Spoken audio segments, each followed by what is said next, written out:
Buenas tardes, bienvenidas, bienvenidos. Un gusto, un placer reencontrarnos en estas sesiones, en esta aula virtual para pues seguir desahogando este diplomado en argumentación jurídica. Y bueno, ahora tengo el enorme gusto, el enorme agrado de poder conversar con todas y todos ustedes en torno precisamente a la argumentación probatoria, cómo construimos razones o justificaciones que sostengan esas pequeñas, grandes decisiones que se van a plasmar en la resolución correspondiente. Llego hasta aquí a partir de que, bueno, les propongo que, perdón, lo silencié. Les propongo que partamos del hecho de que ordinaria, tradicionalmente, e inclusive nuestra propia jurisprudencia, tanto la de la Suprema Corte como la de nuestra Sala Superior, nuestro Tribunal Electoral, bueno, pues partimos del presupuesto de que la decisión jurídica y particularmente la decisión judicial reviste la forma de un silogismo. Y como todo silogismo, identificamos dos premisas, la premisa normativa y la premisa mayor. Las premisas, ustedes lo saben bien, sobre todo a estas alturas del diplomado y sobre todo del ejercicio de su profesión, de nuestras distintas profesiones jurídicas, las premisas de un silogismo no siempre, de hecho en raras ocasiones, están previstas de manera evidente, de tal manera que la suposición de que la aplicación de la norma a un caso concreto es prácticamente una cuestión mecánica, pues la hemos ya prácticamente abandonado desde hace algún tiempo. ¿Por qué? Pues porque precisamente nos damos cuenta analizando esto que hacemos todos los días, todas y todos nosotros, bueno, pues nos damos perfecta cuenta de que la construcción de las premisas del silogismo es lo verdaderamente complicado en la construcción de una decisión y sobre todo en la justificación de la propia decisión. De manera muy rápida, porque seguramente ya lo abordaron en otras sesiones, recordamos que cuando estamos en presencia o estamos construyendo nuestra premisa normativa, es decir, estamos seleccionando, identificando, yo me atrevería a usar la palabra construyendo precisamente la o las hipótesis normativas que pretendemos actualizar. Bueno, cuando estamos construyendo esas premisas normativas, esas hipótesis normativas, pues para llegar a esa construcción tenemos que tomar previamente, entre otras, dos pequeñas grandes decisiones. ¿Sí? Tenemos que resolver, en caso de que lo hubiese, el problema de la pluralidad de normas y la eventual contradicción de normas. Es decir, esto a lo que los y las penalistas ordinariamente se refieren como conflicto aparente de normas, es decir, dos normas que aparentemente resultan igualmente aplicables, es decir, contemplan una hipótesis normativa igual, idéntica, pero generan, en caso de que se actualice sus respectivas hipótesis normativas, provocan o tienen previsto la generación de consecuencias jurídicas no solamente diferentes, sino inclusive contradictorias. De tal manera que hay al menos dos posibles normas jurídicas aplicables al caso concreto. Pero, además de eso, pues puede darse el caso de que haya una contradicción entre normas, es decir, ya no solamente la posibilidad de que dos normas regulen el mismo supuesto generando consecuencias contradictorias entre ellas, sino además normas que prescriban propiamente, ¿sí? Que prescriban contenidos materiales diferentes.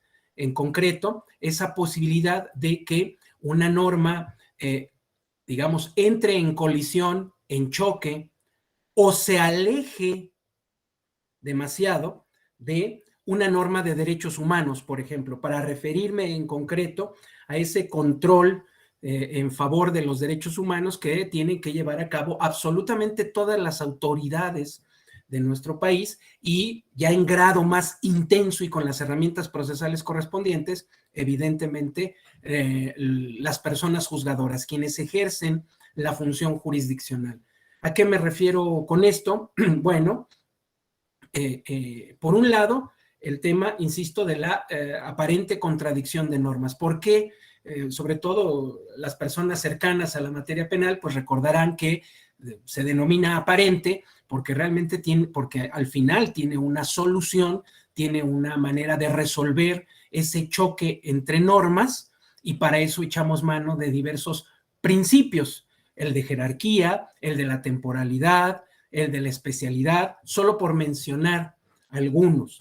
Pero adicionalmente, ¿sí?, al momento de escoger o seleccionar la hipótesis normativa, es decir, la norma que se considera pertinente aplicar o que se estima que debe ser aplicada en el caso concreto, pues nos enfrentamos a otro, los operadores y las operadoras jurídicas nos enfrentamos a otro problema complejo, que es precisamente el de la determinación del sentido o significado de los textos normativos.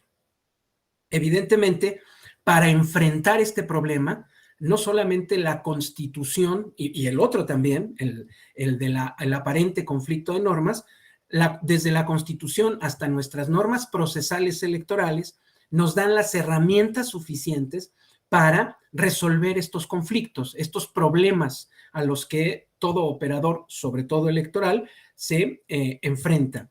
De entrada, recordemos, la meta, el fin, el objetivo que nos prescribe el párrafo 2 del artículo 1 constitucional, pues es evidente, ¿sí? Con nuestra decisión, con nuestra operación normativa, debemos de siempre buscar el mayor beneficio a la persona en sus dos manifestaciones. Ampliar el ámbito de aplicación de las normas o de la norma cuando se trate de beneficiar, dar un mayor alcance a algún derecho, pero por el otro, restringir el ámbito de aplicación de la norma cuando estemos en presencia de, pues, aplicación de sanciones, cuando estemos en presencia de restricción al ejercicio de derechos, por ejemplo, ¿sí?, la suspensión de los mismos, de manera tal que con estas dos grandes directivas en torno a la selección y la interpretación de la norma, digamos, tenemos muy presente el principio pro persona. Entonces, primer gran herramienta, el principio pro persona. Así, esa es la meta que debemos siempre buscar, hacia ella tenemos que dirigir nuestra actuación.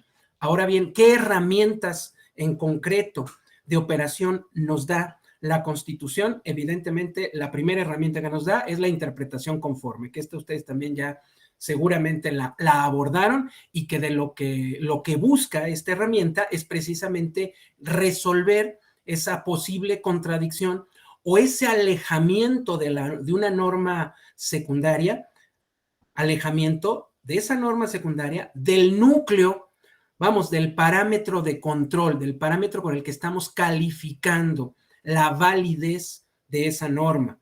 A partir de ahí, entonces, digamos, resulta evidente lo que se nos prescribe. Atribuye sentido, siempre atribuye sentido o significado a los textos normativos de tal manera que los hagas lo menos contradictorios, evites la contradicción y lo hagas lo más conforme posible, ese texto normativo, al texto constitucional. En este caso, y siendo muy concreto, al texto de las normas de los derechos humanos. Estoy solamente mencionando o estoy solamente, ¿cómo decirlo?, anunciando otro tema que seguramente verán en otro diplomado, pues esta discusión en torno a el principio de jerarquía y lo que nos prescribe el principio pro persona, donde hay una instrucción o hay una prescripción para seleccionar normas, las de derechos humanos, independientemente o sin hacer mención al tema de su jerarquía normativa formal. Pero bueno, esta es harina de otro costal. Entonces, la Constitución nos dice hacia dónde nos tenemos que dirigir. Nos indica de entrada qué herramienta tenemos que usar, la interpretación conforme. Posteriormente, ¿sí?, nos prescribe también en el principio que consagra el artículo 17, ¿sí?, esta obligación de resolver ante la ausencia de norma, la oscuridad de la norma o la insuficiencia, más bien, ante la ausencia de texto normativo, la oscuridad del texto normativo o la insuficiencia del texto normativo. Claro, estas herramientas no las podemos utilizar tratándose de la aplicación de sanciones. ¿Por qué? Porque en el ámbito de la aplicación de sanciones no tenemos permitido, no está permitida ni la analogía ni la mayoría de razón. Ergo, ahí tenemos identificadas otras dos herramientas fundamentales. ¿Cómo hacemos frente al hecho de que quien juzga se enfrenta a una situación en la cual no hay texto normativo expreso, por lo menos, no hay, el texto normativo aplicable resulta obscuro, ¿sí? O bien el texto normativo resulta insuficiente para resolver el caso concreto, el caso en particular? Bueno, de entrada ya nos indicó la Constitución, analogía y mayoría de razón están prohibidas tratándose de aplicación de sanciones. Ergo, en todo lo que no sea aplicación de sanciones podemos utilizar, dice la jurisprudencia, bueno, la Constitución, lo que prescribe es en materia criminal, es donde en los juicios del orden criminal es en donde está prohibida la utilización de analogía y de mayoría de razón para la fijación de sanciones. Ojo, ahora bien, tratándose de el resto de materias, de entrada, entonces, contamos con analogía y mayoría de razón. Y estas dos herramientas argumentativas las usamos precisamente cuando no tenemos texto normativo, o bien, ¿sí?, por lo regular es cuando no tenemos texto normativo. Eventualmente, cuando el texto normativo resulta insuficiente para resolver el caso concreto que tenemos frente a nosotros. Ahí tenemos entonces dos herramientas argumentativas de origen constitucional: analogía y mayoría de razón. Vamos entonces bueno, y evidentemente la interpretación conforme. Tres herramientas fundamentales. De ahí, pues, nos vamos precisamente a nuestra norma procesal, y recordemos que nuestra norma procesal nos prescribe que, me refiero a la Ley General del Sistema de Medios de Impugnación, que nos prescribe que la interpretación de las normas jurídicas generales electorales, pues se llevará a cabo, ¿sí?, además de apelar a lo que nos prescribe el artículo primero constitucional, ya lo tenemos muy claro, lo acabo de referir. Bueno, adicionalmente, la interpretación que empleamos en materia electoral es la que desahogamos echando mano de las herramientas que nos brinda, que nos dan tres diferentes contextos de la interpretación jurídica: la gramatical o el contexto gramatical, el contexto sistemático y el contexto funcional. En cada uno de estos contextos podemos encontrar tipos de argumentos específicos que nos ayudan precisamente para resolver nuestros problemas. ¿A qué problemas me refiero? A los problemas operativos que nos surgen cuando en un caso concreto tenemos duda. ¿Quién? Nosotros, los que estamos operando, los que estamos llevando a cabo cosas, estamos ejecutando, estamos haciendo cosas con normas jurídicas. No es una duda genérica, académica, intelectual, no, es una duda operativa. Y en el caso concreto, ¿cómo resuelvo este expediente? Porque tengo duda de cómo se interpreta, qué sentido tiene o qué significado se le puede dar a tal o cual expresión de un texto normativo que en mi opinión resulta aplicable al caso concreto, bueno, pero el contexto mismo del caso, ¿sí? Los hechos del caso nos llevan a generarnos dudas de cuál es el sentido que debiera corresponder, el mejor sentido para el caso concreto, que debiera corresponderle a ese texto normativo. E insisto, echamos mano de los argumentos gramaticales, los argumentos sistemáticos y los argumentos funcionales. ¿Para qué? Para justificar la decisión que se va a tomar. Porque aquí recordemos algo fundamental, la atribución de sentido o de significado a un determinado texto normativo es una decisión.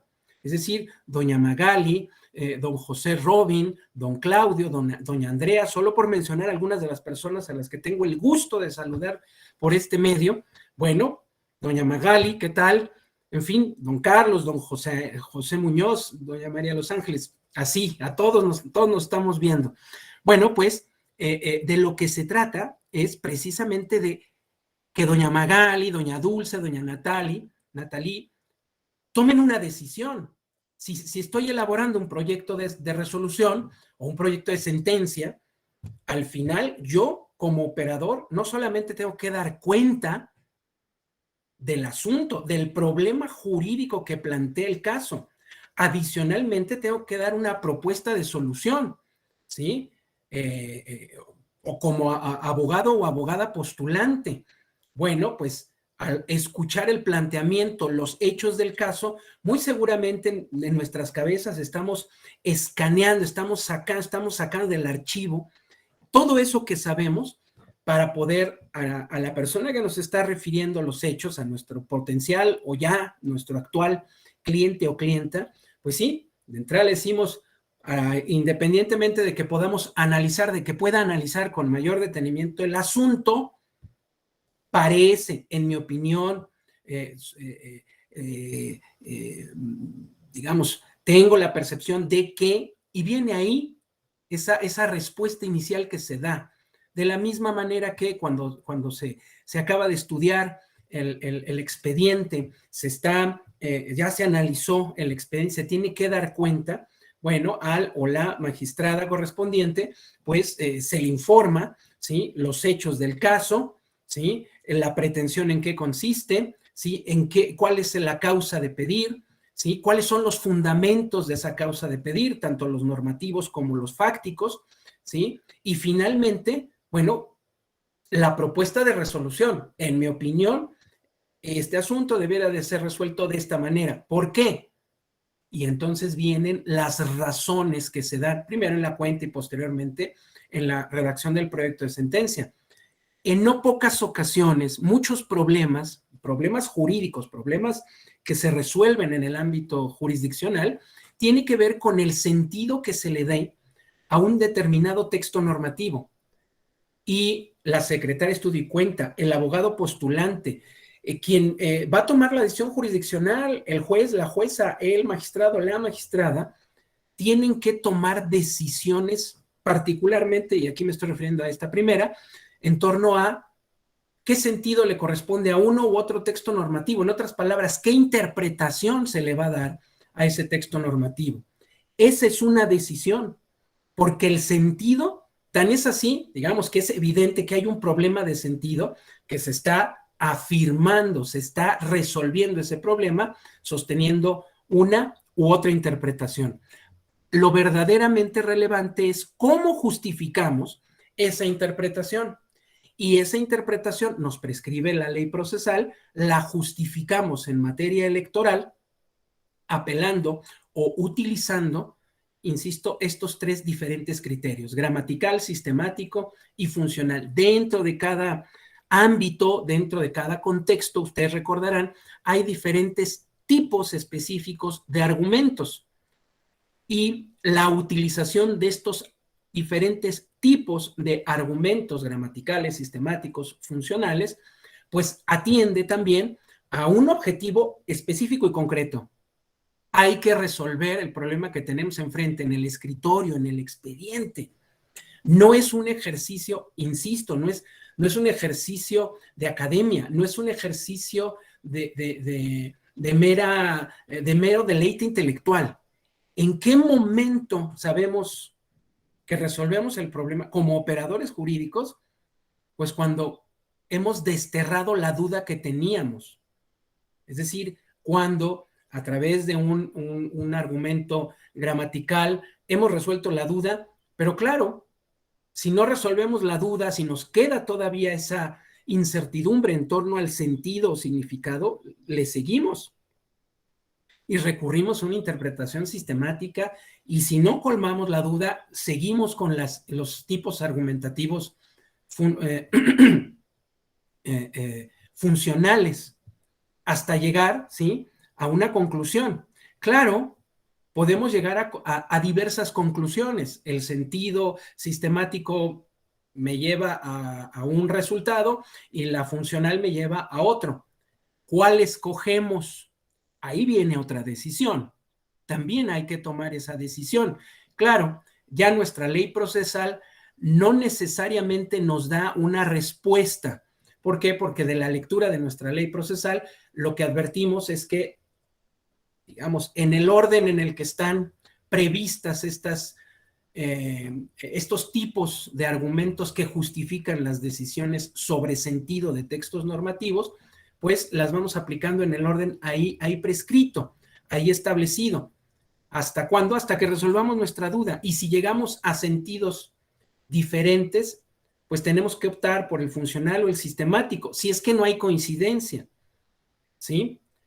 La jurisprudencia, digamos, nos puede, o nos da, mejor dicho, directivas, ¿sí?, en torno a qué interpretación preferir o escoger. Claro, estamos en el ámbito de que las interpretaciones son todas conforme a la Constitución, particularmente el núcleo de derechos humanos.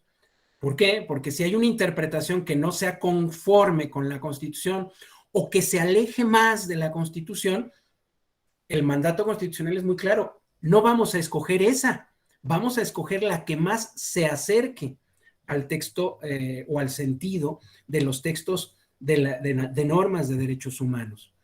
Evidentemente, y aquí estoy apenas abordando la primera premisa del silogismo, evidentemente el problema de seleccionar la norma y de interpretar la norma, pues va de la mano, son problemas que no es que se presenten en momentos diferentes, ¿sí?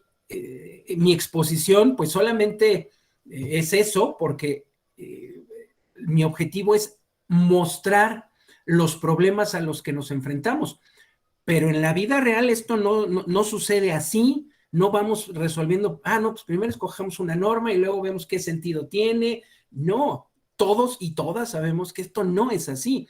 Se nos vienen de golpe, pues, todos estos problemas que tenemos que resolver. Mi intención, por mi particular intención con estas exposiciones, es fundamentalmente que con estas gafas nuevas, con unas gafas diferentes, mejor dicho, analicemos eso que hacemos todos los días para identificar con precisión los diferentes tipos de problemas a los que nos enfrentamos y que tenemos que resolver, y que resolvemos, porque todos y todas resolvemos estos problemas todos los días. No necesariamente somos conscientes en todos los casos de que lo hacemos. Ordinariamente nos damos cuenta, nos estalla así en la cara cuando estamos en presencia de los famosos casos difíciles, ¿sí? O los casos raros. Bueno, un caso raro sería difícil porque, pues, por definición, pero aquellos casos, aquellos asuntos que ya se conoce, digamos, la manera en que ordinariamente se resuelven, no hay un cuestionamiento en torno a la norma aplicable o al sentido de la norma aplicable. No hay un problema de prueba, es decir, no hay una discusión en torno a la prueba, ¿sí? Bueno, esos son los que llamamos casos fáciles, son los que ordinariamente ya sabemos cómo ha de salir, cómo ha de hacerse el proyecto o de redactarse el proyecto de resolución o de sentencia. Pero estos problemas, insisto, estos a los que me estoy refiriendo, nos brincan, nos aparecen así. No es que no existan en los otros casos, existen, pero digamos, no nos generan mayor batalla el atender esos problemas de selección de norma, de interpretación de norma. Cuando efectivamente hay una discusión en torno a la norma, cuál es la norma exactamente aplicable o qué tan amplia debe ser la hipótesis normativa o qué tan restringida tiene que ser la hipótesis normativa de una determinada norma, un conjunto de normas. Bueno, pues ahí sí, ahí estamos en dificultades, digamos, ante un problema difícil, y nos resulta evidente la utilización de estas herramientas, mejor dicho, herramientas para enfrentar esos problemas. Claro, tratándose de un problema de constitucionalidad o convencionalidad, ¿sí?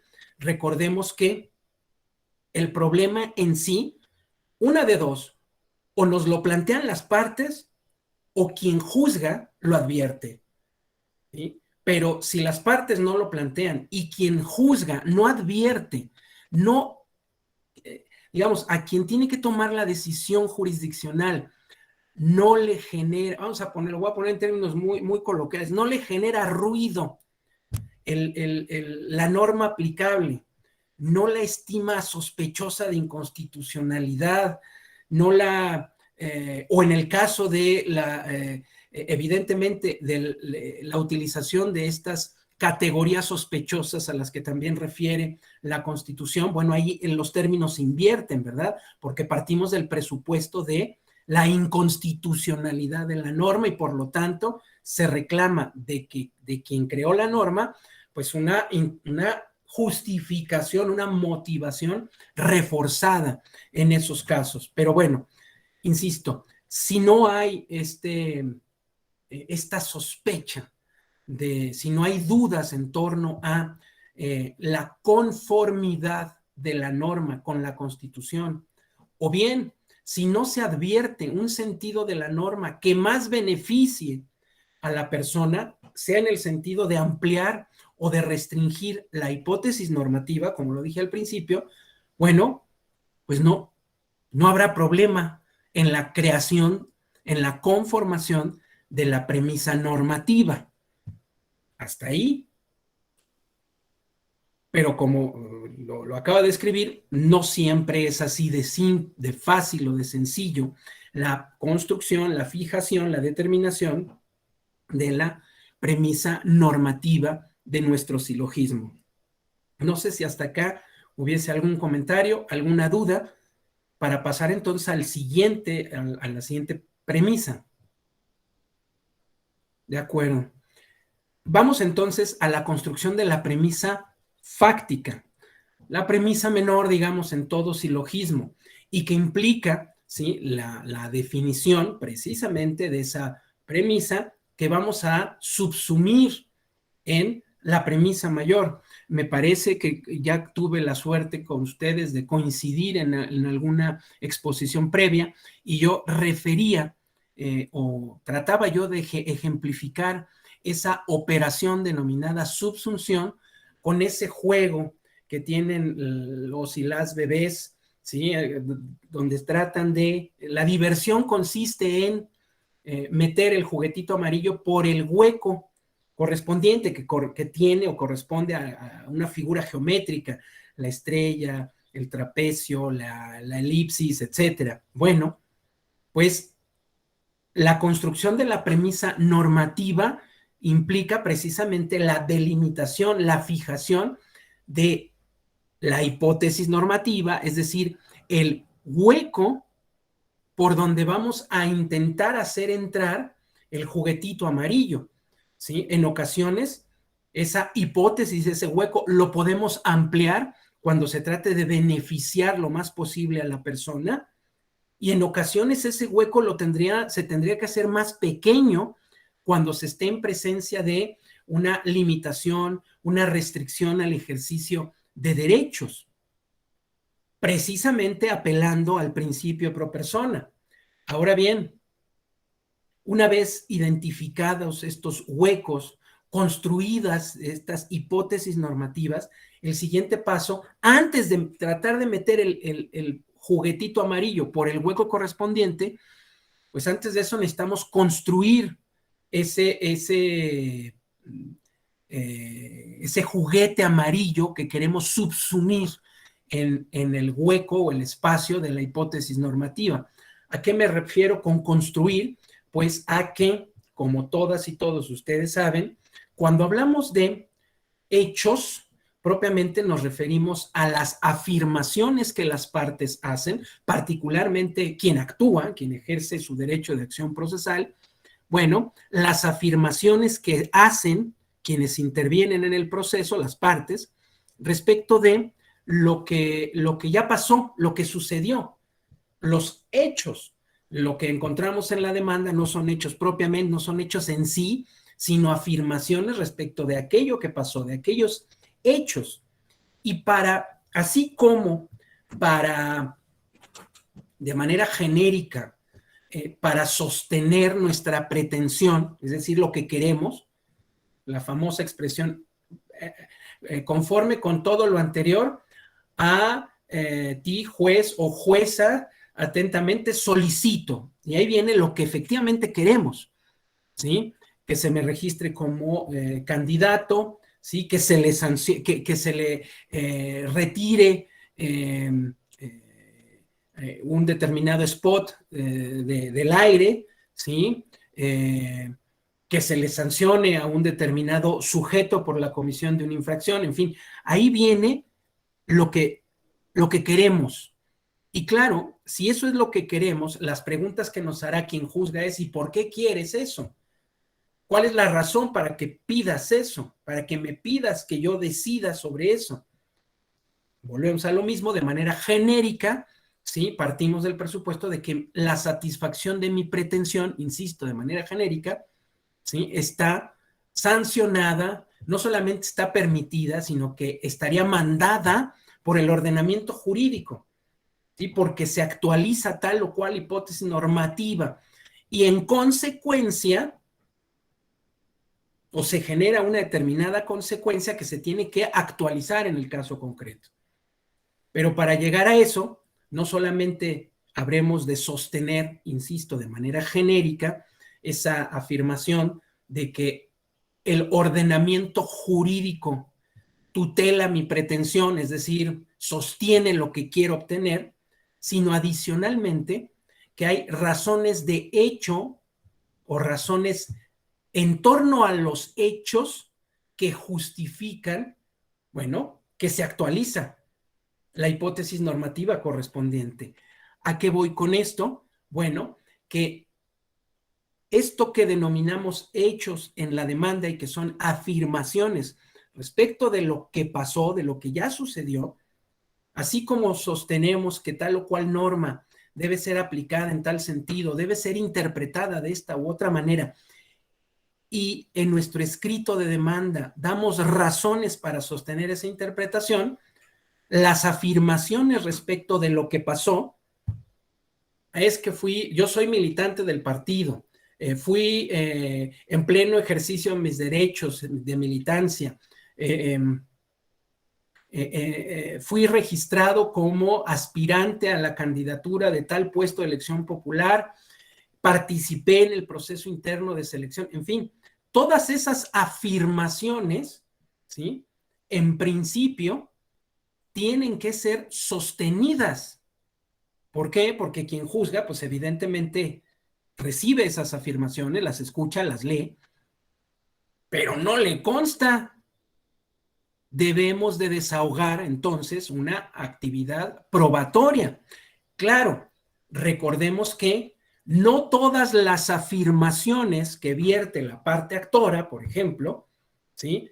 Son susceptibles o necesariamente deben ser probadas. Si bien partimos del principio de que quien afirma tiene la carga más bien, tiene que probar, ¿sí? Lo cierto es que si de las diversas afirmaciones que hago en mi escrito de demanda, en mi escrito de medio de impugnación, hay afirmaciones que no son controvertidas o respecto de las cuales hay coincidencia, evidentemente esas afirmaciones, ¿sí?, no son materia propiamente de la actividad probatoria. Las hacemos a un lado, sea porque no son controvertidas esas afirmaciones o bien porque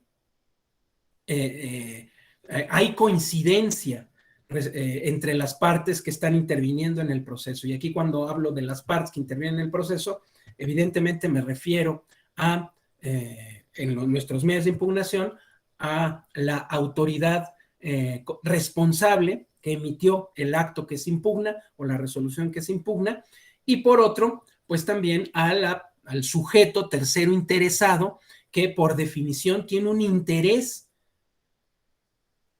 que choca, ¿sí?, que es incompatible con el interés de quien está actuando. De tal manera que estas partes, ¿sí?, el conjunto de las partes podrá tener coincidencias en afirmaciones, ¿sí?, o podrá no controvertir todas las afirmaciones, de tal manera que las afirmaciones respecto de los hechos que tendrán que ser materia de prueba, pues son precisamente aquellas respecto de las cuales hay controversia, hay litigio, bueno, no litigio, hay contradicción o hay controversia. A partir de ahí, de la identificación de estas afirmaciones, otra cosa fundamental, quien juzga, ¿sí?, ha de determinar cuáles son las afirmaciones cuya prueba resulta fundamental, esencial, que están directamente vinculadas con el meollo del asunto, porque afirmaciones no controvertidas, digamos, o afirmaciones incluso controvertidas, pudieran no ser o no resultar esenciales, ¿sí?, para el corazón, el centro de lo que se ha de decidir del litigio, de tal manera que no todas esas afirmaciones han de probarse, han de demostrarse. Digamos, a partir de aquí, bueno, perdón, siempre olvido utilizar la presentación, permítanme ahora, porque además me la compartió un compañero y pues ni modo de no usarla. Aquí la tienen ustedes, ahí se ve, ¿verdad? Ahí. Aquí estamos. Bueno, aquí lo que tienen ustedes frente a sí, pues es grosso modo pues la manifestación gráfica de lo que acabo yo de mencionar, ¿sí? Cuando hablamos de argumentación, pues ya lo saben, se trata de justificar las decisiones, ¿sí?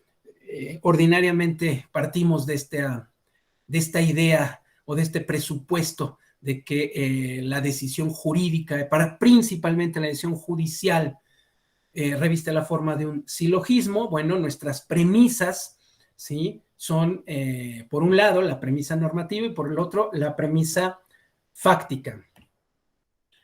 Estos son los diferentes tipos de prueba, tipos de problema a los que ya me referí, los de relevancia, el de interpretación, bueno, el de relevancia, evidentemente, que gira en torno a cuál es la norma aplicable al caso concreto, ¿sí? El de interpretación, bueno, cuál es el sentido o el significado, cómo se ha de entender un determinado texto normativo, y lo que estaba yo empezando a explorar, el tema de prueba. Es decir, claro, por definición, ¿sí?, se ha de dudar, se parte de la duda de que las afirmaciones, ¿sí?, bueno, más que partir de la duda, por definición, las afirmaciones que se hagan en torno a los hechos, a lo que sucedió, pues ha de ser, esas afirmaciones han de ser sostenidas mediante el desahogo de medios probatorios, salvo aquellas afirmaciones que no sean controvertidas o respecto de las cuales haya coincidencia. Evidentemente, los hechos negativos, ¿sí? Pues no requerirán o no les corresponderá ser probados, sino cuando la negativa encierre una afirmativa. Esto creo que con mejor claridad lo podemos advertir, por ejemplo, en el caso de el famoso caso del rey del tomate. Ustedes seguramente lo recordarán, habrán escuchado hablar de él, caso en el cual la elegibilidad de la persona que recibió la constancia de mayoría en la elección para presidente municipal de, me parece que era Fresnillo, en Zacatecas, se impugnó su elegibilidad en razón de que se cuestionó que cumpliera con el requisito de antigüedad en la residencia, es decir, que la persona había residido al menos durante un año, el año previo al día de la elección, en el municipio correspondiente. Claro, estamos en presencia de un hecho negativo. La afirmación es: no residió en Fresnillo. Pero lo que se probó, digamos, es que la persona habría desahogado ordinariamente sus principales actividades en un lugar diferente a Fresnillo. ¿A qué me refiero?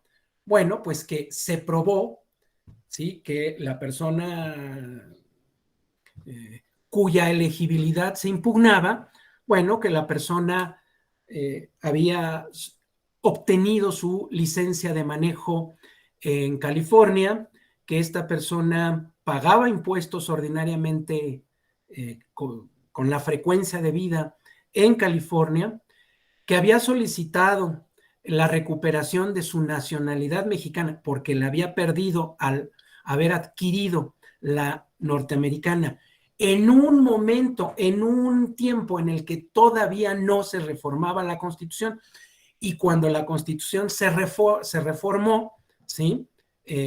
Esta persona solicitó adquirir nuevamente o recuperar su nacionalidad mexicana, y este trámite lo desahogó en California. En California solicitó y obtuvo, ¿sí?, la expedición de su pasaporte, ¿sí? Y desde allá también tramitó, gestionó la obtención de su credencial para votar. Esto era lo probado. Esto es lo que se probó. Lo que se pudo haber, lo que se afirmó en aquella sentencia fue que estos hechos, ¿sí?, estos trámites, pues los desahogó una persona que habitualmente reside, encuentra el principal asiento de sus actividades en un lugar cercano a donde desahogó todos estos trámites. Luego, entonces, si esos trámites los desahogó en California, evidentemente no los desahogó en territorio nacional, y menos, ¿sí?, en un lugar cercano al domicilio que tenía, que mantenía insisto, me parece que era Fresnillo, en Fresnillo, Zacatecas.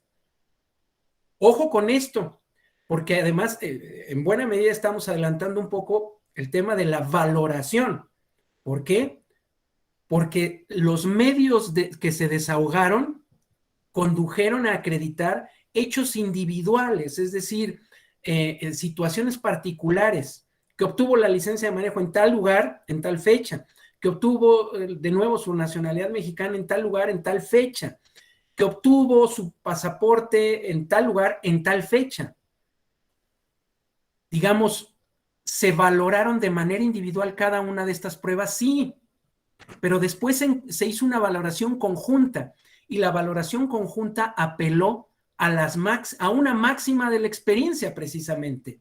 Es decir, esa máxima de la experiencia que nos dice que ordinariamente las personas buscamos desahogar todo ese tipo de trámites, de gestiones, en los lugares cercanos a donde habitualmente pasamos la mayor parte de nuestro tiempo. Ojo, no estoy diciendo que es donde residamos, sino donde pasamos la mayor parte de nuestro tiempo. ¿Por qué? Puede darse el caso, y pongo el mío como ejemplo, ¿sí? Cuando yo tuve que tramitar mi nueva credencial para votar, la renovación de mi credencial para votar, y desahogué el trámite, no en la oficina más cercana a mi domicilio, sino en la oficina más cercana a mi propia oficina, ¿sí? Se me facilitaba, digamos, ir a la hora de la comida a hacer ese trámite porque me quedaba más cerca esa oficina que trasladarme hasta la que me correspondía según mi domicilio. Es decir, ordinariamente todos y todas nosotras buscamos desahogar estas actividades cerca de donde ordinariamente pasamos más tiempo. Y si el señor pasaba más tiempo en California, se infiere, ojo, se hizo una inferencia, porque evidentemente no se podía probar que no había radicado en Fresnillo el año previo al de la elección. Se probó que todas esas gestiones las desahogó en California, y se infirió que si las desahogó en California es porque allá pasó más tiempo. Por lo tanto, no pudo haber pasado la mayor parte del tiempo en California desahogando esas gestiones, ¿sí? Y al mismo tiempo haber residido durante todo el año previo, residido, no tener un domicilio. Acordémonos que son cosas distintas, ser vecino y residente, ¿sí? También tenemos el caso de don Cuauhtémoc Blanco, ¿verdad? Pues sí, tenía ahí una casa a la que iba con frecuencia, digamos, en Morelos, asunto que se resolvió y que se conoció y que fue materia de análisis y de decisión cuando la elección para presidente municipal, no para la de gobernador, porque además también se impugnó, pero pues obviamente si ya se había resuelto cuando fue electo presidente municipal, ¿qué razón tenía analizar el problema cuando se estaba decidiendo sobre su elegibilidad en la elección de gobernador? O sea, era evidente si ya había sido presidente municipal de Cuernavaca. Pero en fin, regreso al caso de el rey del tomate. Ah, bueno, y se llama así, ustedes lo recordarán, precisamente porque, pues, de niño migró a los Estados Unidos, y en Estados Unidos, con la buena fortuna, el buen trabajo que hizo, pues consolidó una empresa dedicada precisamente al cultivo y comercialización de las legumbres, particularmente del jitomate, del tomate, pues. Pero bueno, todo esto era porque me hacía yo referencia a las afirmaciones, ¿sí?, que no son susceptibles de ser probadas, como en este caso una afirmación en torno a un hecho negativo, pero lo que sí puede ser probado es el hecho positivo que contradice el hecho negativo. Luego entonces se probó que había pasado la mayor parte del tiempo, o todo ese periodo, en California, consecuentemente no pudo al mismo tiempo haber estado en Fresnillo. Pero bueno, estaba yo refiriéndome a la identificación de las afirmaciones susceptibles de ser materia de prueba. El otro gran y último problema que podemos identificar, ¿sí?, es el que se denomina problema de calificación, que también se relaciona con la premisa fáctica, y que realmente estriba en esa subsunción, esa determinación, ¿sí? Se llama de calificación porque al fin y al cabo se trata de hacer el ejercicio de decidir o verificar que los hechos embonan, caben, pasan a través de la hipótesis normativa correspondiente, y por lo tanto, en consecuencia, reclaman, merecen más bien esa calificación, es decir, la generación de la consecuencia que la propia norma cuya hipótesis se actualiza prevé. Y entonces ya no nada más es, acá tenemos a don Claudio, que nos comparte una situación similar recientemente aconteció en el municipio de Veracruz, donde el candidato del PAN, Yunes, no acreditó su residencia efectiva por 5 años consecutivos, pues quedó acreditado que realizó diversos viajes al extranjero, lo que provocó la interrupción y se le declaró inelegible. Claro, en consecuencia se registró a su esposa, hoy alcaldesa de Puerto. En efecto, don Claudio, el ejemplo que usted nos comparte va en ese sentido. No se probó que no estuvo en el puerto, sino que estuvo en otros lados. Al final, en eso estriba precisamente la sagacidad, la habilidad, la experiencia, pues eso, la capacidad técnica para poder identificar la manera en la cual nuestra pretensión y nuestra pretensión puede ser satisfecha a partir precisamente de la prueba, y no solamente la prueba, sino los razonamientos pertinentes para sostener nuestras afirmaciones, porque como bien refiere y ejemplifica don Claudio, ¿sí? La valoración de la prueba, en este caso, lo que se probó fueron los viajes al extranjero, ¿sí? En determinados periodos y durante periodos, periodos determinados, tantas veces durante tanto tiempo en cada una de esas veces.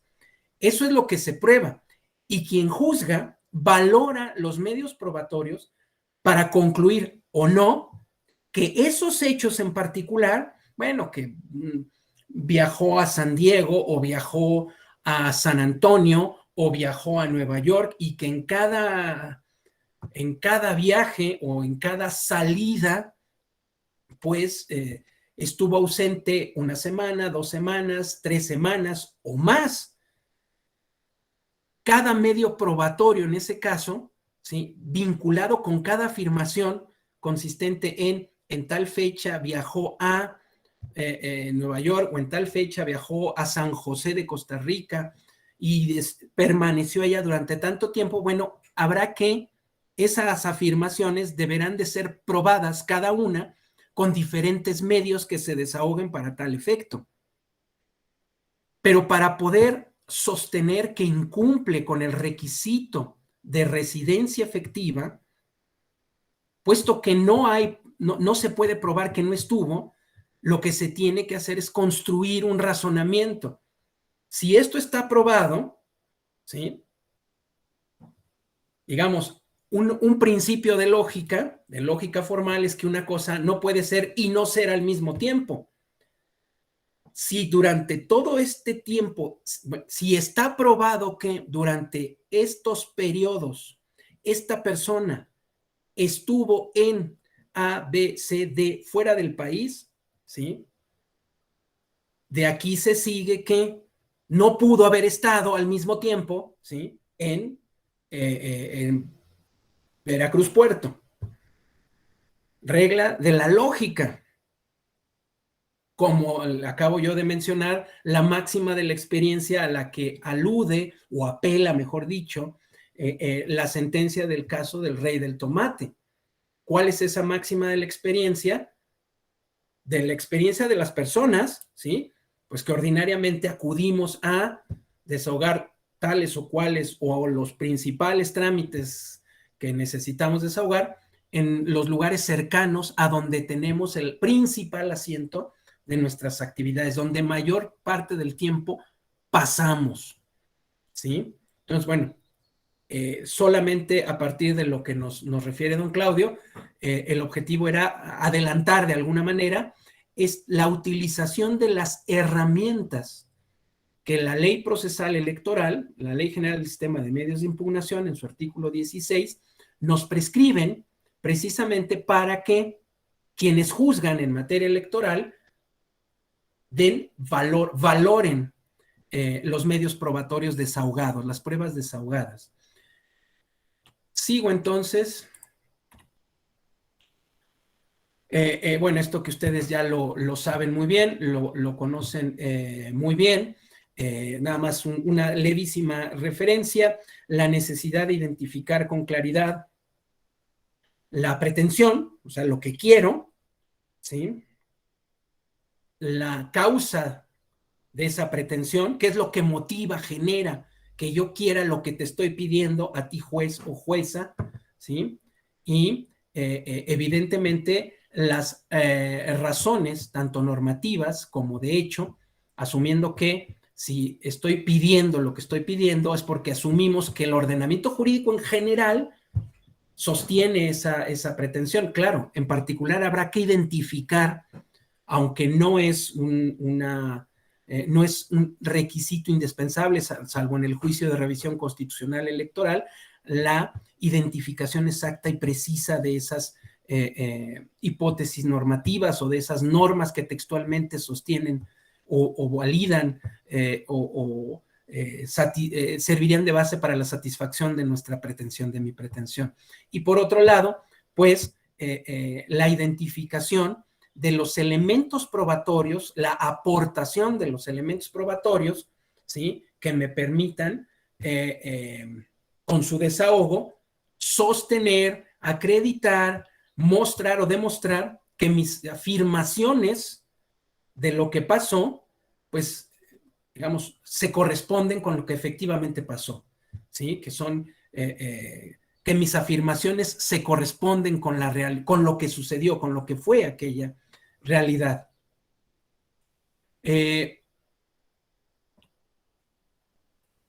Aquí lo pueden ustedes ver con mayor claridad, esto que acabo yo de referir. Bueno, hasta acá no sé si hubiese algún comentario, alguna duda. Muy bien, entonces, centrándonos en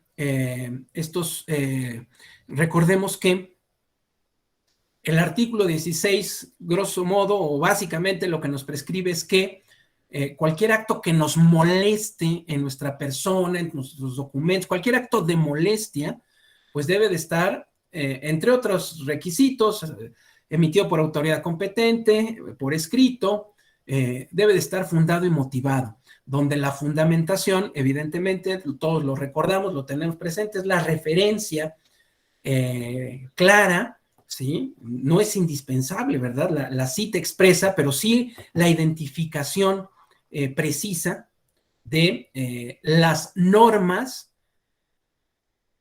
y hablo en conjunto de las normas en razón de las cuales se está actuando, las normas que se están aplicando, tanto las que facultan el ejercicio, el acto en sí de la autoridad, como aquellas normas que contemplan o que prescriben la hipótesis normativa cuya actualización sostenemos para poder generar las consecuencias normativas previstas en la propia norma. Y la motivación, que también nos lo dice nuestra jurisprudencia, pues tiene que ver precisamente con la construcción de razones. Y esa construcción de razones tiene que ver, sí, con el sostener, les decía yo en la ocasión anterior, que les invito a que nos imaginemos a los argumentos como esos cimientos de toda construcción, desde una casa de un solo nivel, una sola planta, hasta el edificio más grande que nos podamos imaginar, ¿sí? Reclama, requiere sus cimientos, porque si no se nos cae. Bueno, pues lo que mantiene una decisión jurídica, particularmente una decisión jurisdiccional, pues son sus argumentos, son sus razones. Y esas razones, ¿sí? No coinciden, ¿sí? Esas motivaciones no coinciden solo con la mera cita de preceptos, la mera referencia a normas, sino que hay que dar razones, es decir, debemos de justificar. Ojo, no estoy usando la palabra explicar, ¿sí? Porque la explicación tiene que ver con las causas, la relación de causa-efecto. Acá la justificación tiene que ver con, ¿sí? Construir razones que lleven a sostener o a defender o a afirmar que la decisión que se está tomando es la mejor decisión posible en el caso concreto. Y reitero, no se trata de hacer dogmática, no se trata de hacer teoría, no. Nos interesa transmitir que la decisión que estamos proponiendo, que se está tomando, es la mejor decisión posible para ese caso en particular. Y para ello construimos o elaboramos argumentos. Y los argumentos son tanto normativos, que tienen que ver con la construcción de la premisa normativa, como argumentos fácticos o argumentos relacionados con la premisa fáctica de nuestro silogismo. Para llegar a esa premisa, ¿sí? No es suficiente con aportar hechos, con aportar y desahogar medios probatorios, sino que resulta indispensable, y ustedes lo saben muy bien, que quien juzga valore, le dé cierto valor a cada medio probatorio, a cada prueba desahogada, para ir construyendo conclusiones en torno a los hechos, conclusiones que nos puedan acercar, que nos puedan conducir, mejor dicho, a nuestra premisa fáctica. ¿A qué voy con todo esto? Bueno, por un lado, recordemos que los hechos son aportados por las partes. Es decir, si para sostener mi pretensión expongo la causa de la misma, ¿sí? Para sostener mi pretensión, mi pretensión, expongo mi causa petendi, ¿sí? La causa que sostiene mi pretensión, ordinariamente es buena parte de esa causa petendi, ¿sí? Está constituida por las afirmaciones de hecho en torno a lo que sucedió. En otras palabras, quien actúa aporta al proceso sus afirmaciones sobre lo que pasó, sobre los hechos. Quien juzga, evidentemente, no aporta hechos. Ojo aquí con la distinción, pues porque no conoce, no estuvo presente en aquel momento cuando sucedieron los hechos que se refieren. Sin embargo, quien juzga sí está facultado o facultada para ordenar, ¿sí? Que se practiquen diligencias para obtener mayor información, dice la ley, para mejor proveer.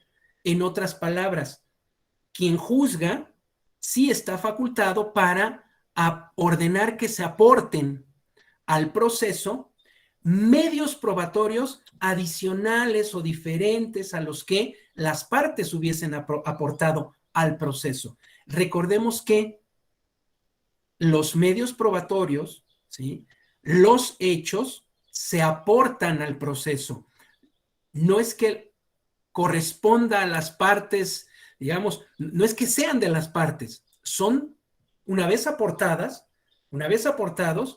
son del proceso. Y el proceso genéricamente tiene como finalidad, pues, el dictado, en términos generales, de la mejor resolución posible. Es decir, el mejor proveimiento, como podríamos refrasear la ley, ¿verdad?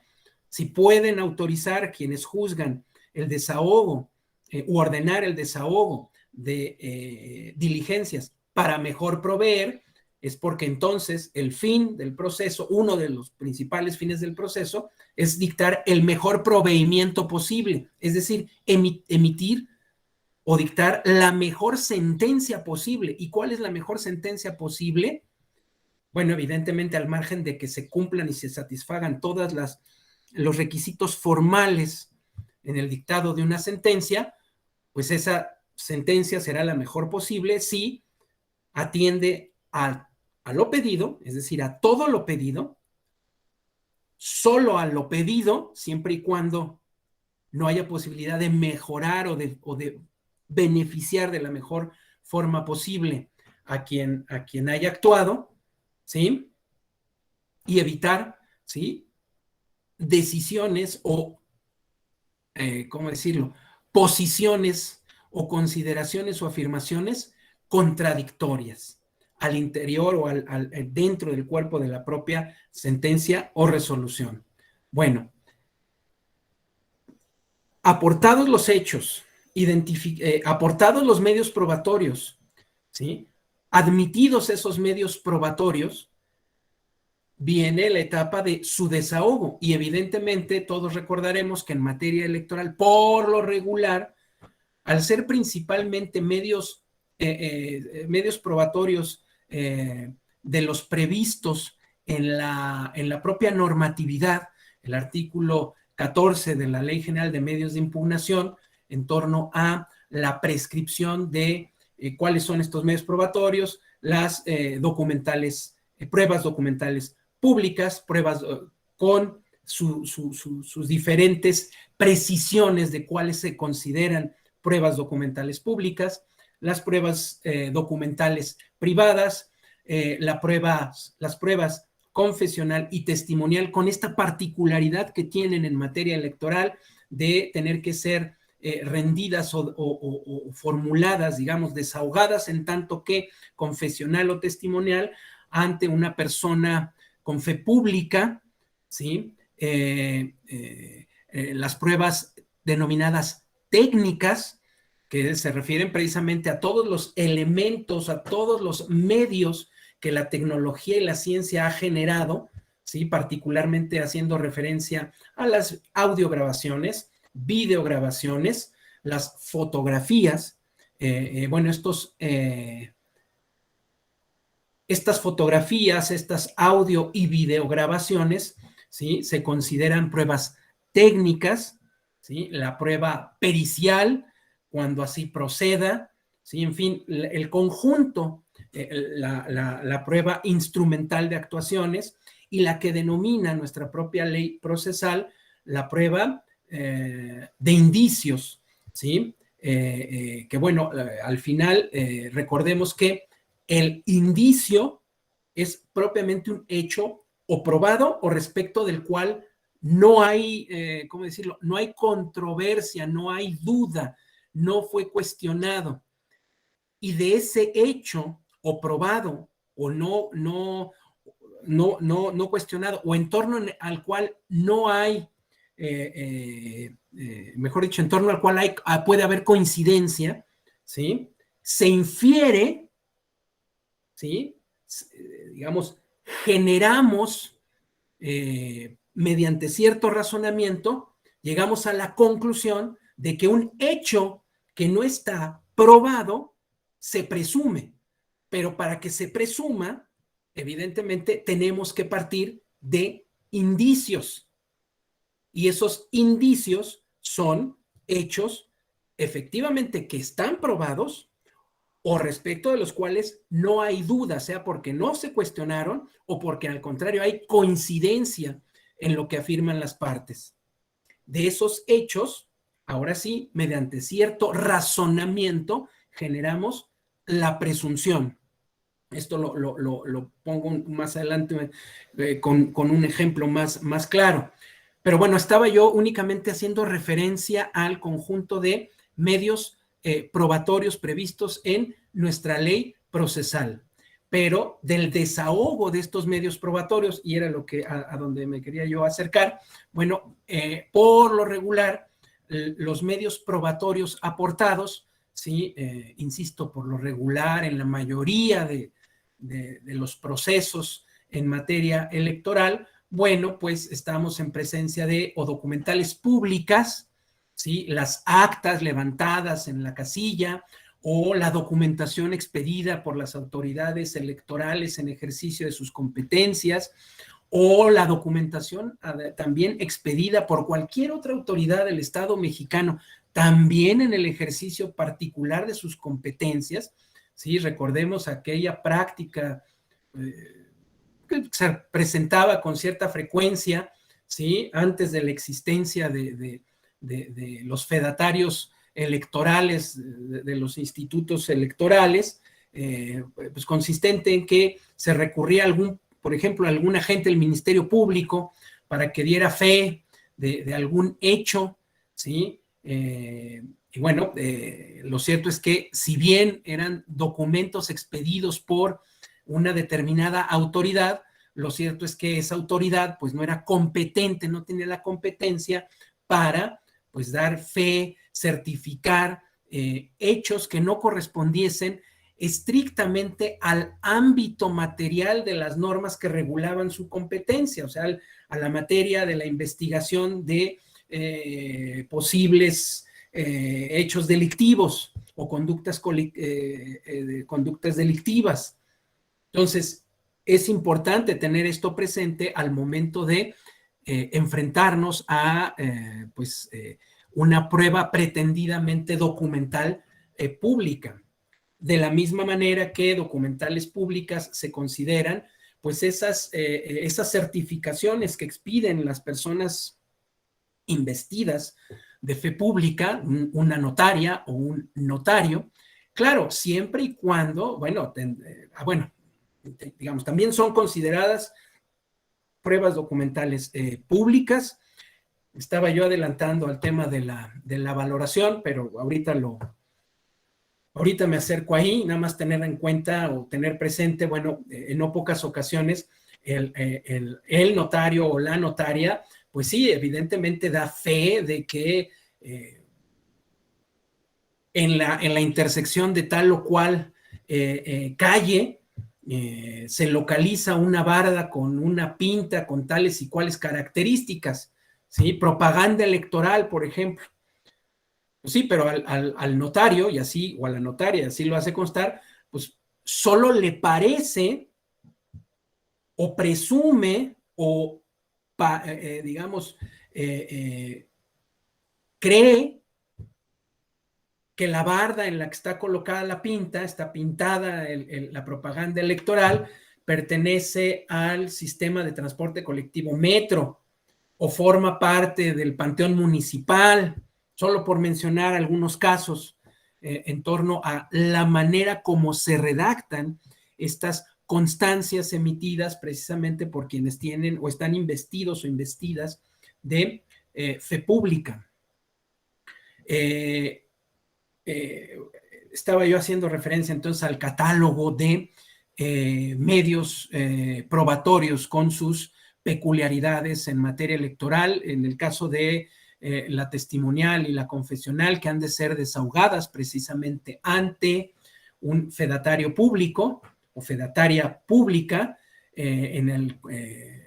digamos, el testimonio, o mejor dicho, la constancia expedida, en la certificación expedida, pues ha de estribar en la identificación de las personas, las circunstancias en las que acuden ante quien está investido de fe pública, las expresiones que manifiesten, sea su confesión o el testimonio que rindan, y lo que dice la ley, la razón de su dicho, o sea, aquí sí, una explicación de, ¿y por qué afirma lo que acaba de afirmar, lo que acaba de confesar o lo que acaba de testimoniar? Dar una explicación de por qué le consta a esa persona lo que acaba de referir, sea en confesión o en testimonio. Evidentemente, si los documentos, las constancias emitidas por una persona investida de fe pública se consideran documentales públicas, y dice la ley, y aquí ya nos acercamos a el tema de la valoración, es decir, el valor que el juzgador o la juzgadora electoral le da a los medios probatorios desahogados, a las pruebas desahogadas. Recordemos que en términos generales identificamos dos grandes sistemas para valorar, para apreciar, para pues darle ese determinado valor a las pruebas, ¿sí? Por un lado, el famoso sistema de prueba tasada, es decir, aquel en el cual ya está prevista en alguna norma, ya está prevista de antemano la valoración, el valor, el resultado del examen al que se somete la prueba. Ya sabemos qué valor tiene antes de que se desahogue la prueba misma, antes de que se desahogue el proceso dentro del cual fue aportada al medio probatorio. En oposición a el sistema de libre apreciación, donde precisamente dejando a un lado el que un creador, el creador de una norma, de manera previa al desahogo de las pruebas, haya fijado un determinado valor, a diferencia de este sistema, en el sistema de la libre apreciación, ¿sí? Se le deja en libertad a quien juzga para que determine en cada caso en particular el valor que corresponda a cada prueba, a cada medio probatorio desahogado. Está en libertad de generar una determinada consecuencia tras el examen que haga de esos medios probatorios desahogados, o sea, de tasar, bueno, fijar una tasa, establecer un costo, un precio, un valor, a eso se refiere. Bueno, está en libertad quien juzga precisamente de justipreciar, dirían algunas personas, ese medio probatorio en relación, ojo, con las afirmaciones de las afirmaciones sobre los hechos que han hecho las partes. En nuestro sistema procesal electoral, la valoración, la justipreciación de los medios probatorios, de las pruebas, ¿sí? Tiene de ambos mundos, ¿verdad? De ambos sistemas. Por un lado, recordemos que nuestra ley electoral procesal, nuestra ley procesal electoral, ya trae un valor dado a esas pruebas documentales públicas, es decir, quien creó la norma, en este caso el legislador federal, ya determinó el valor a priori de las pruebas documentales públicas.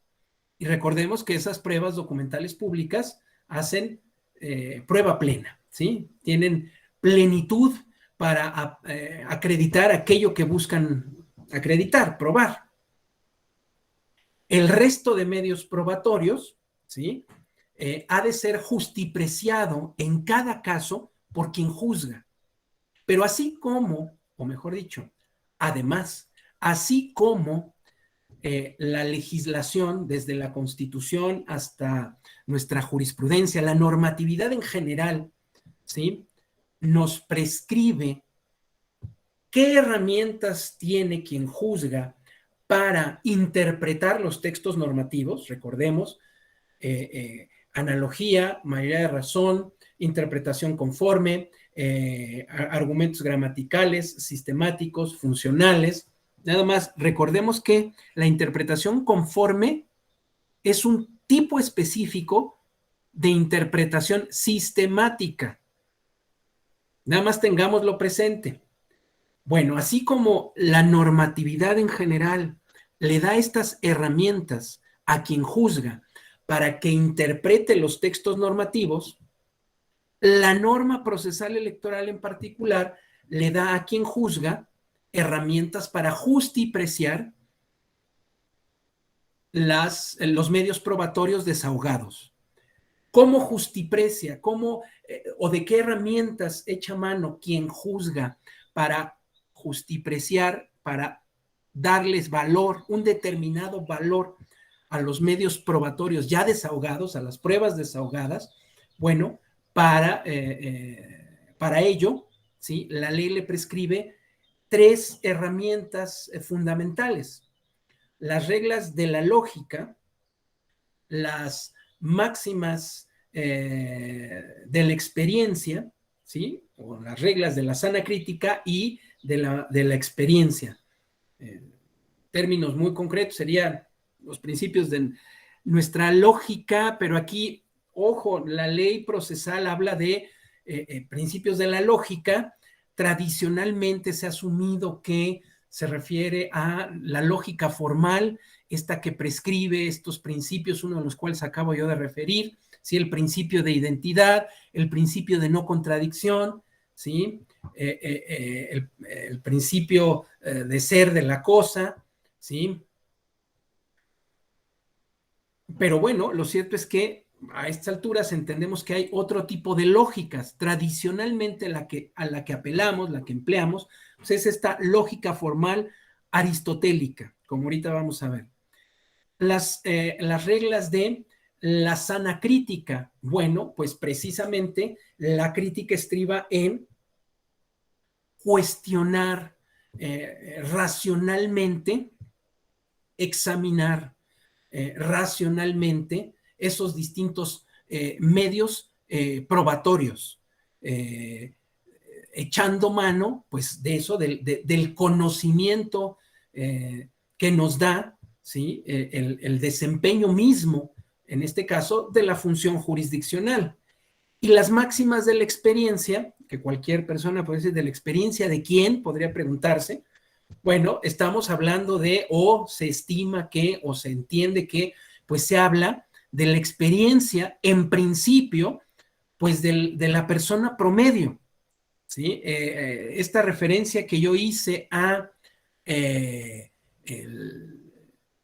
esta máxima que sostiene la sentencia del caso del Rey del Tomate, consistente en afirmar que la mayoría de las personas, o lo ordinario es que las personas desahoguen la gestión de, pues para la obtención de esos documentos en donde ordinariamente, o cerca de donde ordinariamente pasan la mayor parte del tiempo.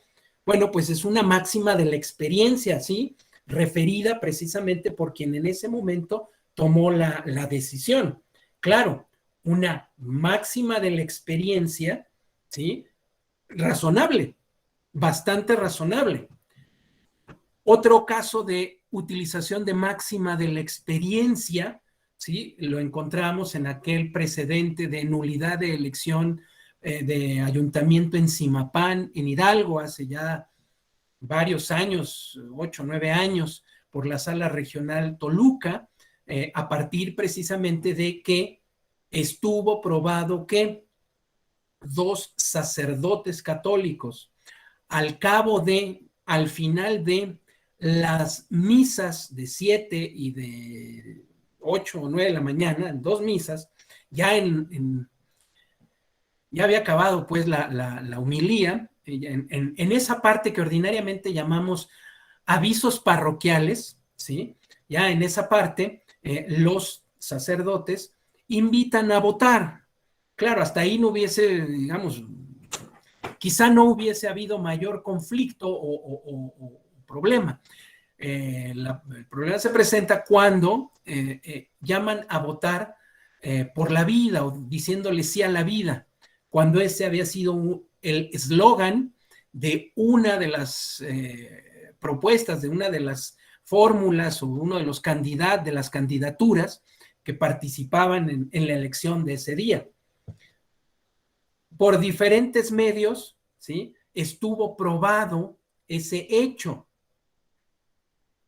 Se desahogaron, por ejemplo, diligencias para conocer el templo donde habían ocurrido esos hechos y para que quienes juzgaran, pues dimensionaran tamaño del lugar, número de bancas, cuál era el aforo, digamos, de ese templo, que además era el templo principal de Zimapán, del municipio. Al final, digamos, una vez que están desahogados todos estos medios probatorios, uno de los razonamientos, porque recordemos que tratándose de la nulidad de una elección, no solamente debemos de probar la violación, los hechos que configuran la violación normativa, ¿sí? La violación o que configuran la hipótesis normativa de la correspondiente causal de nulidad. Violación al principio de separación Estado-Iglesia, por ejemplo. Bueno, no solamente hay que probar que efectivamente se sucedieron tales o cuales hechos, ¿no? Pues el sacerdote se expresó de esta manera al final de la homilía. Eso está aprobado. Adicionalmente, recordemos que tratándose de la nulidad de una elección, hay que acreditar, ¿sí?, el requisito de la determinancia. Y aquí digo acreditar, no utilicé la palabra probar, sino, digamos, justificar o acreditar esa determinancia. Nuestros precedentes y nuestra jurisprudencia está transitando hacia, digamos, un nuevo, un diferente enfoque al momento de calificar, evaluar o precisar la determinancia, es decir, esta relación causal entre los hechos violatorios y el resultado de la elección. Don Claudio nos dice: el caso Zimapán, muy cuestionado en términos procesales, dado que al conocer en JRC la Sala Toluca, pese a ser de estricto derecho, como lo habíamos mencionado, efectivamente llevaron a cabo las diligencias con el propósito de evidenciar el contexto en que sucedieron los hechos y con ello arribar a la nulidad de la elección.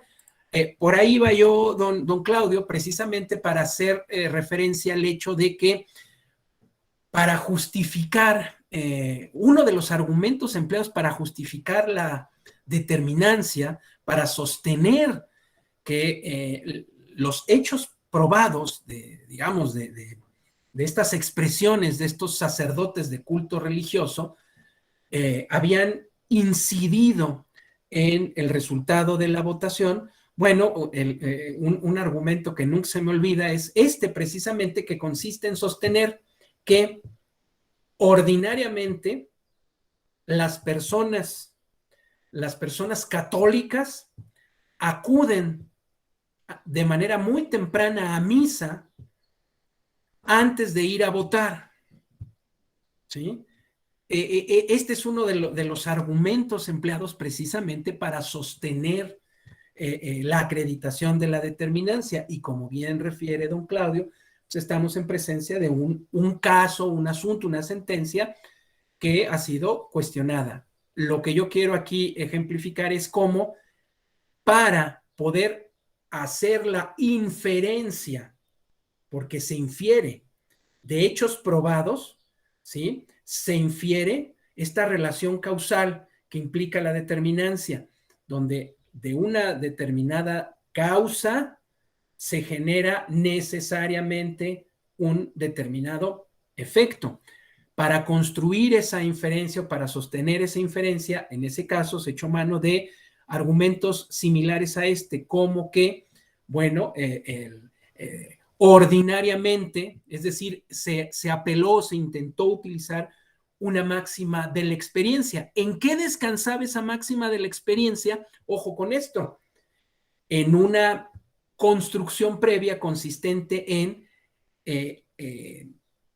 precisar o evidenciar las condiciones socioculturales de Zimapán, su localización, ubicación geográfica, según datos de fuentes oficiales como el INEGI, ¿sí?, la conformación religiosa de la población en ese municipio, la concentración en la cabecera municipal, en este caso en Zimapán, ¿sí? Y a partir de ahí, y la determinación o la fijación de que la mayoría de las personas en ese lugar profesaban, según el censo, profesaban la religión, y cuando digo la mayoría, estamos hablando más del 90% de la población, profesaba la religión católica, ¿sí? Y del análisis de los videos se apreciaba que estaba casi lleno el templo,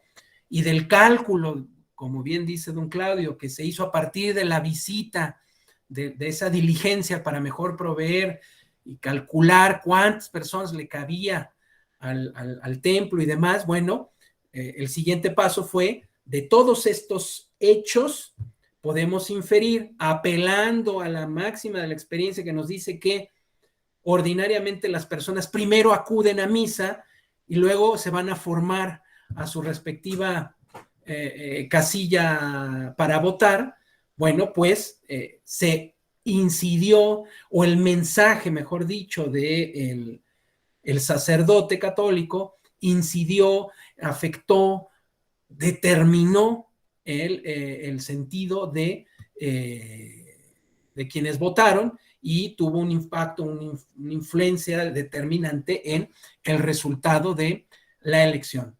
Pero en fin, más allá de la crítica a la sentencia, mi objetivo era mostrar cómo, aún en esos casos, ¿sí?, es indispensable, o principalmente en esos casos, mejor dicho, es indispensable que quien juzga justiprecie no solamente cada elemento probatorio en lo individual, sino el conjunto de los mismos. Ordinariamente, les propongo que recordemos lo que sucede cuando vamos al súper, ¿sí? Vamos con nuestro carrito y llegamos a la caja, llega el momento de pagar. Bueno, pues vamos sacando producto por producto de nuestro carrito, ¿sí? Y la persona de la caja, o directamente nosotros, ya hay lugares donde lo hacemos cada quien, ¿sí? Vamos pasando por el código de barras, pues la caja de galletas, la botella de agua, el kilo de manzanas, y al pasarlo por el código de barras, cada uno de esos artículos recibe un valor en lo individual. Claro, al final hay una valoración conjunta y sabemos el costo total que hay que pagar precisamente por lo que nos estamos llevando. Lo mismo sucede en el ámbito, digamos, de la toma de la decisión jurisdiccional y de la decisión jurídica en general. Se tiene que valorar en lo individual, así como valoramos cada producto, la caja de galletas, la botella de agua, el kilo de manzanas, ¿sí? Cada uno tiene un valor particular. Bueno, cada medio probatorio ha de ser valorado de manera individual y posteriormente, pero solo posteriormente, se valora de manera conjunta, precisamente a la luz o en atención a las afirmaciones que las partes, particularmente o en especial la parte actora, pues hubiese manifestado o expresado. Se me olvida ir pasando acá las diapositivas, les ruego me disculpen. De cualquier manera, esta presentación se las voy a hacer llegar a través del correo de mi compañero Miguel Ángel Sánchez Vieira. Bueno, aquí los requisitos de esta motivación, ¿sí? Que debe ser expresa, clara, evidentemente, respetar máximas de la experiencia, ser congruente con las premisas, emplear los argumentos compatibles y debe de ser proporcionada. Todo esto que en buena medida es lo que ya expuse, ya manifesté. Algún ejemplo en torno a, pues, cómo valora, cómo sostenemos, por ejemplo, que lo que vemos acá enfrente es un conejo o es un pato. Es decir, quien sostenga una u otra cosa justificará de una u otra manera su afirmación. Recordando que no se trata de dar solo razones, así nomás, de manera muy promedio, sino tenemos que dar buenas razones al momento de sostener o justificar nuestras decisiones. Ejemplos de lo que implica esta relación causal o este vínculo causal, tal como lo acabo yo de mencionar, precisamente entre las afirmaciones y los medios probatorios desahogados. Hasta acá no sé si hubiese alguna cuestión, alguna duda.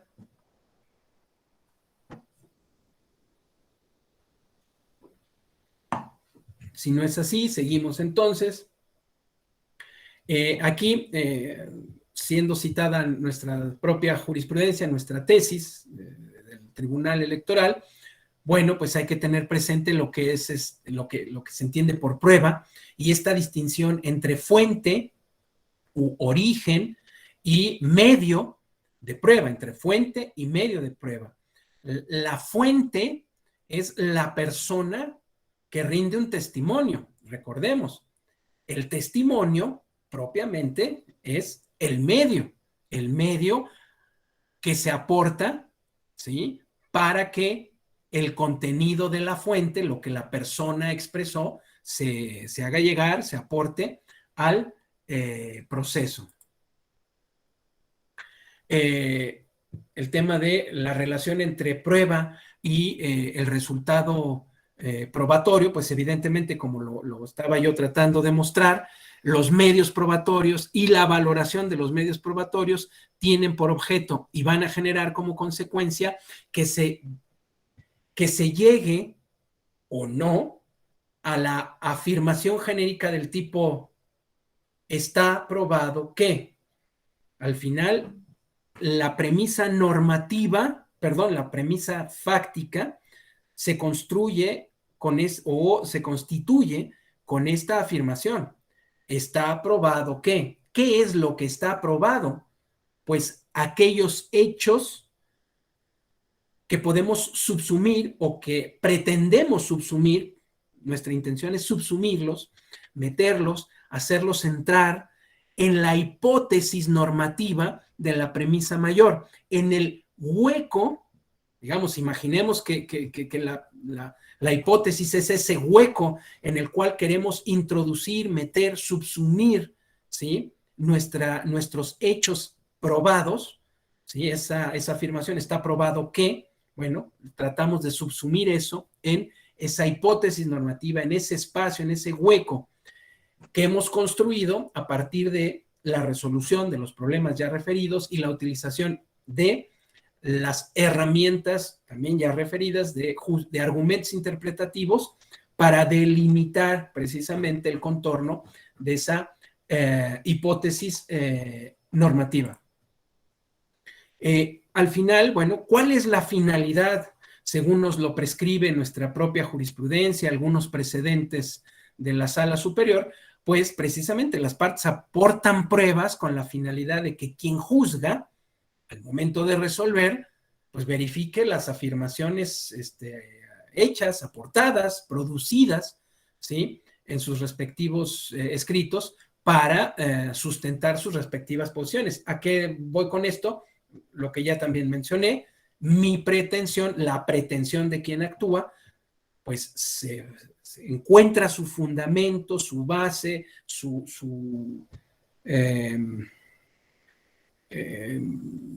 se me fue el nombre, lo que sirve para sostener un edificio, un cimiento. Encuentran su cimiento en esas afirmaciones en torno a lo que ya sucedió, a lo que ya pasó. Y las partes tienen que aportar pruebas precisamente para que su pretensión tenga mayor probabilidad de verse satisfecha en razón de que las afirmaciones que la sostienen pues han sido acreditadas, ¿sí? Han sido probadas. Aquí lo que referíamos hace un momento, esta distinción entre fuente y medio, donde la fuente es precisamente aquella cosa o el objeto, digamos, el acontecimiento. Si lo que se aporta es una fotografía o un video en el cual lo que se aprecia es que una determinada persona está intercambiando expresiones, no digo que dialogar porque ya lo estaré yo calificando, digamos, está intercambiando expresiones una persona no uniformada con una persona uniformada en un contexto donde se aprecia que pues ya había oscuridad, es decir, ya no había sol, evidentemente ya no había luz de sol, en un contexto en el cual se ve que están en una vía pública, porque se ven pasar automóviles y se ven pasar personas.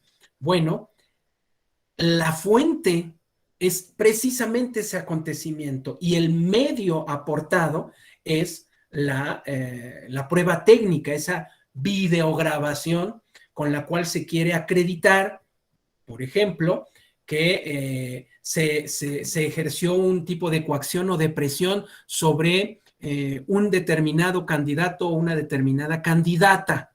¿Sí? La policía, un agente de la policía amedrentó o presionó o intentó pues afectar de alguna manera el tránsito de una candidata o de un candidato. Bueno, si esa es la afirmación y se aporta esta grabación, esta videograbación, la fuente, pues es lo que realmente sucedió, lo que, digamos, esos hechos que quedaron registrados, y el medio probatorio, pues el video correspondiente. Esto ustedes lo conocen muy bien.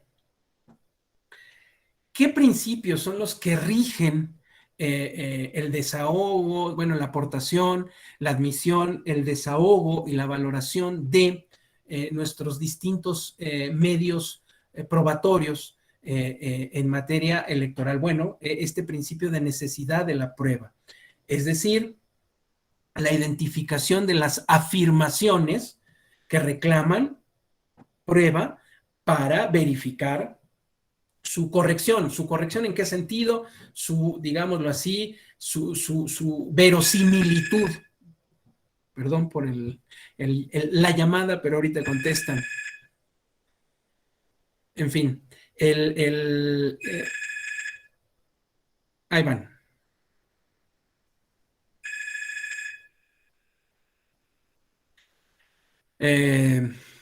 Ya, perdón. Es decir, esta relación que debe de existir entre la afirmación y el medio que se aporte para verificar que esa afirmación tiene verosimilitud con lo que efectivamente sucedió.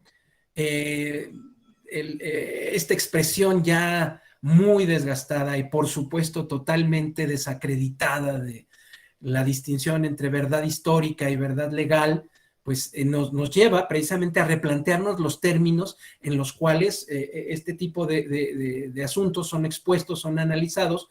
¿Por qué? Pues porque efectivamente lo que se busca, ¿sí? Es algún grado de certidumbre en torno a la corrección de esas afirmaciones. ¿Cuál es el parámetro para medir la corrección? Pues su acercamiento lo más posible a lo que se estima verídico, a lo que se estima que efectivamente sucedió. Y para hacer esa calificación, para hacer esa justipreciación de las afirmaciones, resulta indispensable para calificar esas afirmaciones, para sostener que está probado lo que dijo don Carlos Alejandro o doña Maiboli, o Maiboli, ya no sé si estoy pronunciando bien, para sostener que sus afirmaciones son correctas, pues es porque esas afirmaciones se sostienen tras haber sido desahogados distintos medios probatorios que permiten sostener que está probado que tal o cual hecho, tal o cual afirmación aportada al proceso, principalmente por quien actúa. La inmediación y la dirección que quien juzga tiene en torno a los medios probatorios, exactamente. Es decir, esta cercanía, no cercanía, esta presencia inmediata, pues sí, esa relación directa de quien juzga con el desahogo de los distintos medios probatorios. El hecho de que por lo regular la mayoría de las pruebas aportadas en los procesos electorales pues son documentos, o sea, documentales públicas o documentales privadas, ¿sí? O bien otro tipo de documentos como podrían ser las fotografías. Al final las fotografías pues se plasman en papel, en un cierto tipo de papel, son un tipo de documento, pero al final reciben esta denominación, esta calificación de pruebas técnicas, ¿sí?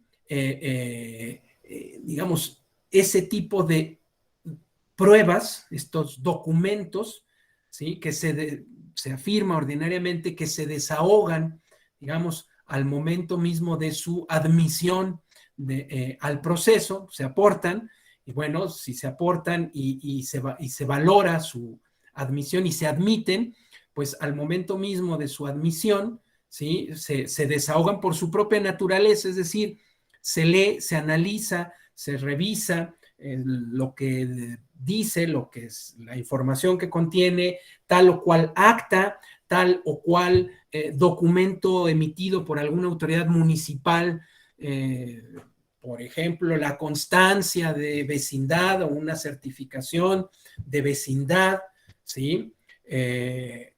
O bien otro tipo de documentales públicas, como serían estas constancias o certificaciones que emiten notarios y notarias, y particularmente esas que denominaríamos testimoniales o confesionales, ¿sí? Esta confesión o este testimonio rendido ante un fedatario público, ¿sí? Bueno, se desahoga al momento de estarla leyendo, al momento de estarla revisando, enterándonos del contenido de la misma. Así lo desahoga precisamente quien juzga al momento de admitirlas. Y evidentemente el principio de publicidad de las pruebas o de los medios probatorios, pues que está directamente vinculado con esta digamos, hoy diríamos evidente necesidad y derecho que tienen las partes a conocer los medios probatorios aportados al proceso. Recordemos, ya lo dije, que los medios se aportan, las pruebas se aportan al proceso, no son de las partes y por lo tanto las pruebas se aportan en beneficio del proceso. Y si el proceso, una de sus funciones, fines o metas, estriba precisamente en conocer o determinar, mejor dicho, esto que podríamos definir como la verdad, pues los medios probatorios se aportan al proceso y son del proceso con el fin precisamente de conocer, determinar la verdad de los hechos expresados, ¿sí? en el proceso mismo. Esta libertad, esta necesidad para que las partes intervengan en su práctica, en el desahogo de las mismas, para objetarlas, para discutirlas, o sea, para, digamos, proponer al juzgador, a la persona juzgadora, una determinada valoración de las mismas, o discutir su pertinencia misma, o discutir su admisión misma, ¿sí? Y finalmente, insisto, analizarlas, es decir, proponer esa justipreciación al propio juzgador. Esto que ya, si bien conocemos de antemano, pues los principios que distinguen o que rigen en términos generales nuestros distintos tipos de proceso, ¿sí? Sea dispositivo o inquisitivo, y que la identificación del proceso como dispositivo, como inquisitivo, pues tiene principalmente la consecuencia en materia probatoria de permitirle al juzgador una mayor o menor, digamos, actividad probatoria. ¿A qué me refiero con esto? Que si bien el principio dispositivo implica que las partes disponen tanto de sus derechos como de, digamos, de sus propios intereses que se manifiesta al momento de hacer afirmaciones y aportar medios probatorios, ¿sí? A diferencia del inquisitivo, donde es la autoridad que va a decidir, la que se aboca a una función más cercana a la investigación para recabar medios probatorios relacionados precisamente con los hechos, ya no necesariamente solo con las afirmaciones de las partes, sino lo que a partir de las afirmaciones de las partes, quien lleva a cabo, quien desahoga o dirige este proceso inquisitivo, pueda inferir la existencia de algún otro hecho.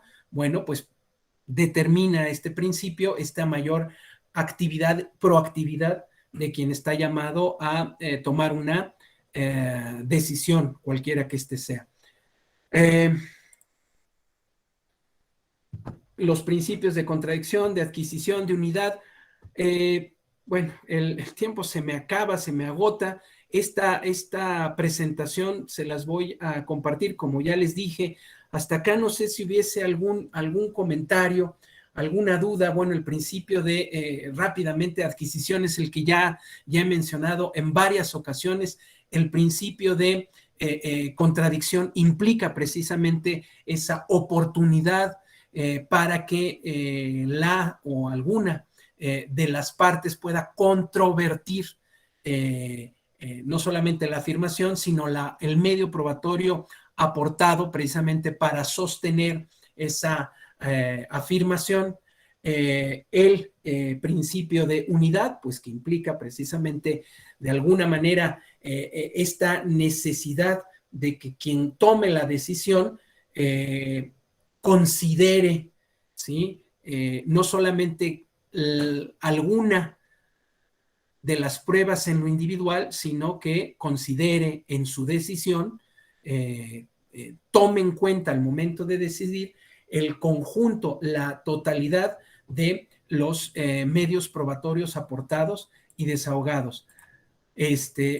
No sé si hubiese alguna cuestión al respecto hasta acá, en los diferentes tipos o sistemas para valorar la prueba que también ya habíamos mencionado.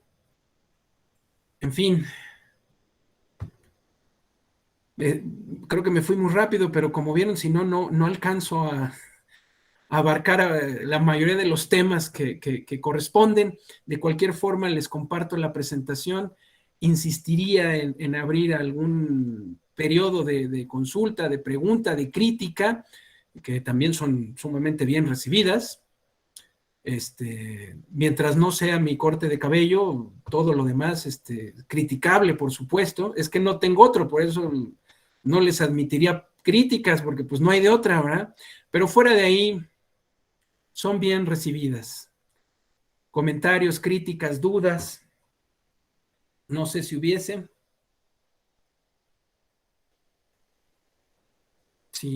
Pues si no los hubiese, muchas gracias, doña Jessica, por su comentario. Si no hubiese entonces algo más que aportar, pues les agradecería su asistencia, su presencia y sobre todo su paciencia. Y me reitero a sus órdenes acá en la Escuela Judicial Electoral. De nuevo, Carlos Báez para servirles. Muchísimo gusto. Muy buenas noches. Hasta pronto. Gracias.